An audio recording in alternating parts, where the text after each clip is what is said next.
But we do declare that it would be an act of wickedness for such people or others to try to prevent us from acting in accordance with this guidance which has come out of Surah Al-Kahf and building villages in remote places. The time has now come for us to declare that in establishing a Muslim village we are not attempting to break the law.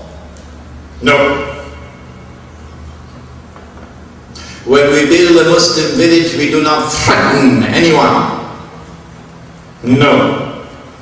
Rather, the country itself will benefit, since the village will cure diseases of the society, like the breakdown of families, like alcoholism and drug addiction, like homosexuality and lesbianism. The village will cure diseases of the society, like rampant crime and murder and kidnapping. The village will cure diseases of the society which otherwise cannot be cured. If we are attacked to try to prevent us, as someone warned me yesterday, yes, then such an act against us will confirm that we have the truth. Because you can have an ijtima with 5,000 people and you pose no threat to anyone. They do not respond to you. But all we want to do is to build a little village and they're coming after us. That is the proof that the truth is here. And secondly, if you kill one of us, we pray to Allah to send 1,000 to take his place. So now let us proceed to describe what is a Muslim village. It has to be something small to be a village. I was born in a village, Balmain village. I grew up in a village, St. Thomas village, Shigona. So I'm a villager, I know about a village. A village is small. Maybe 200 families, 300 maximum. That's a village. We have villages all over Trinidad. We are accustomed villages. So what's new?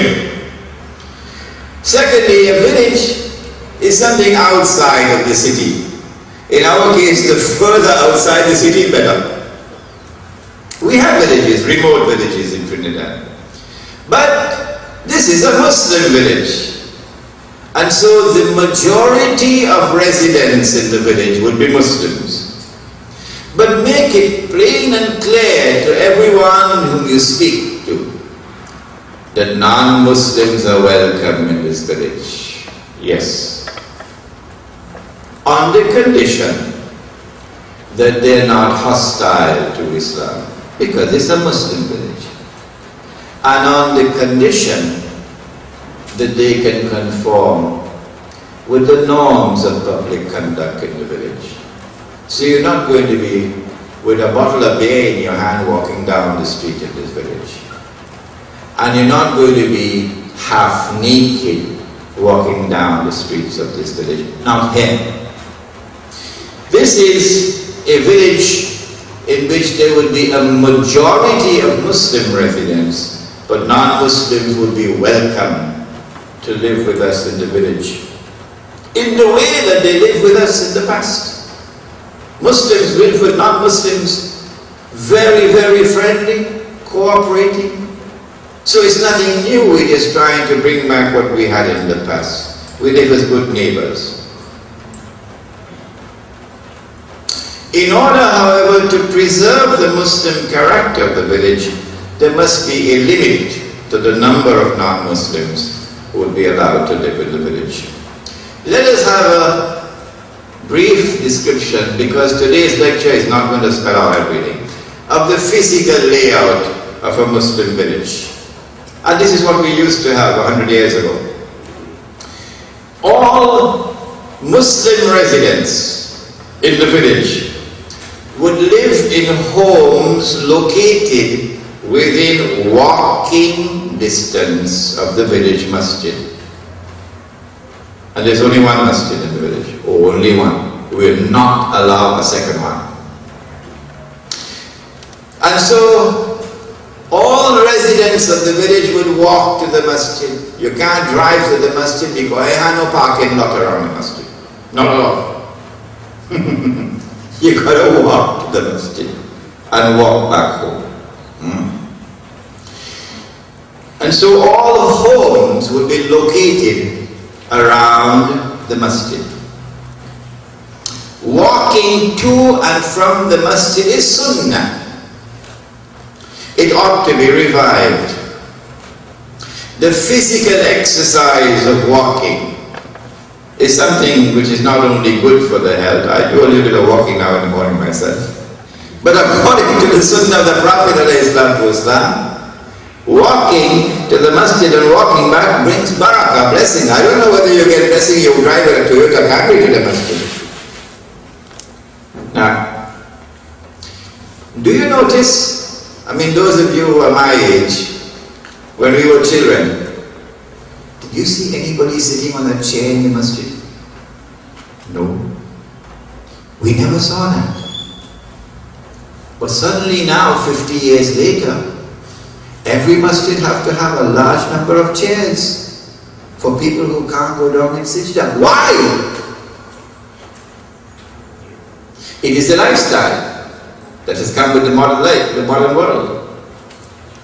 And in turning away from that lifestyle, we restore health to our people. So that eventually the children growing up in this masjid, in this village, very few, if any, will ever need to sit on a chair in the masjid. This must surely bring blessings.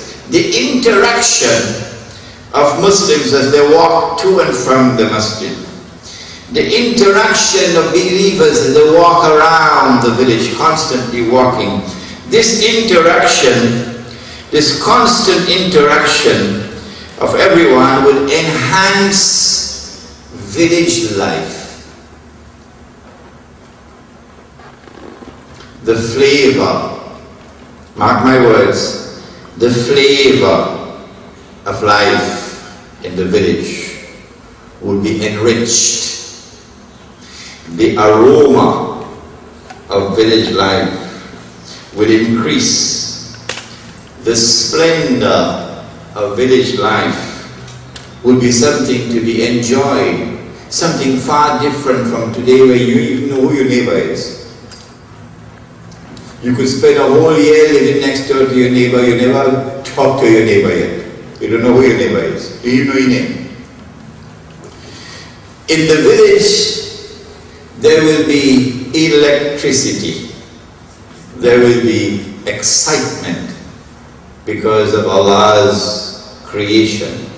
Allah created us to live like this with constant interaction.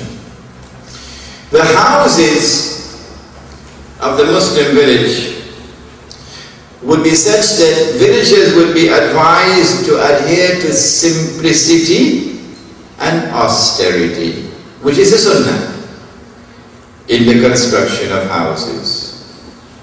No one should flaunt his wealth by building a mansion, building a palace. Villagers would be encouraged, would be assisted in the effort to build houses which would, as much as is possible, be in harmony with nature. And so you probably would not need air conditioning. A toilet. I seem to remember that when you enter a toilet, you have to enter with your left foot. Is it true? Come on, shake your head, man. Huh? When you enter a toilet, you have to enter with your left foot. Yes or no? Yes, say it. Yes. Why? Because it's an unclean place, isn't it? Isn't it? You don't want to talk, you're frightened. It's an unclean place. So angels will not enter the unclean place, would they? The shayateen will go there, the jinn will go there, but the angels will not go in the unclean place. Huh? Well, what happens if you take the toilet from outside the house and bring it inside the house? How come you're so quiet now? Nobody yesterday would build a house with the toilet inside the house. No. Because the house has to be pure, clean. You leave your shoes outside, don't you? You leave your shoes outside. So who would leave his shoe outside but put the toilet inside? You understand now? The mastermind who was at work, he took us for a ride, didn't he? Because I don't think the angels will enter a house in which one part of the house is unclean. But that's my opinion.